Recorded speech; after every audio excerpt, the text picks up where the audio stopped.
PIKL Records. ALAIVO MILAMINA, yes, ALAIVO MILAMINA.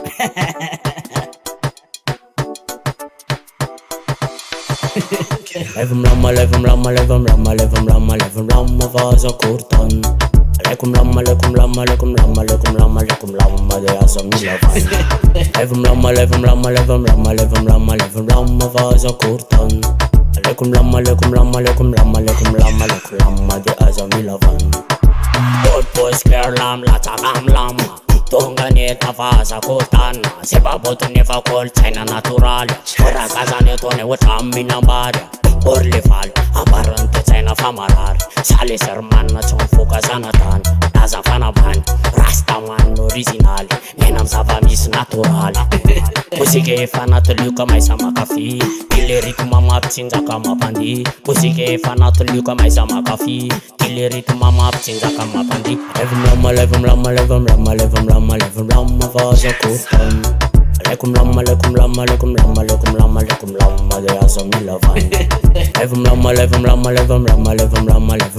vaza curtan. Alaikum lama, de asa milavan. Iba potanat som lataka sovaza. Sozolana nientka soval tapatata. Gaza miata, sewa chonsang. Resiste la tungela de tang. Musique fanatoliuka mais amakafi.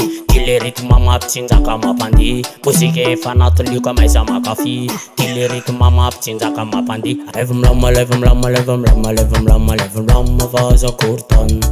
Alaikum lama, de asa milavan. ALAIVO MILAMINA, vaza curtan. Alaikum lama, de asa milavan. Alaikum lama rawa chischechka. Pasai tunga tiani ava tunga de ibechka.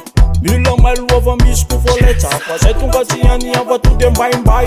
Alaikum lam popunji seria. Sezo wa mantaza kadinji lumakafia. Sad mandia le ritmo maraka. Muma kiel de coupe que ça va. Tu sais ça sena, pare manda marena. Asa me va fa mantanze ilena. Pandun beram, prefa mama la filun la kera. Musique fanatoliuka mais amakafi. Ile ritmo maptinza kama pandi. Musique fanatoliuka mais amakafi. Ile ritmo maptinza kama pandi. ALAIVO MILAMINA, vaza curtan. Alaikum lama, de asa milavan. ALAIVO MILAMINA, vaza curtan. Alaikum lama, de asa milavan.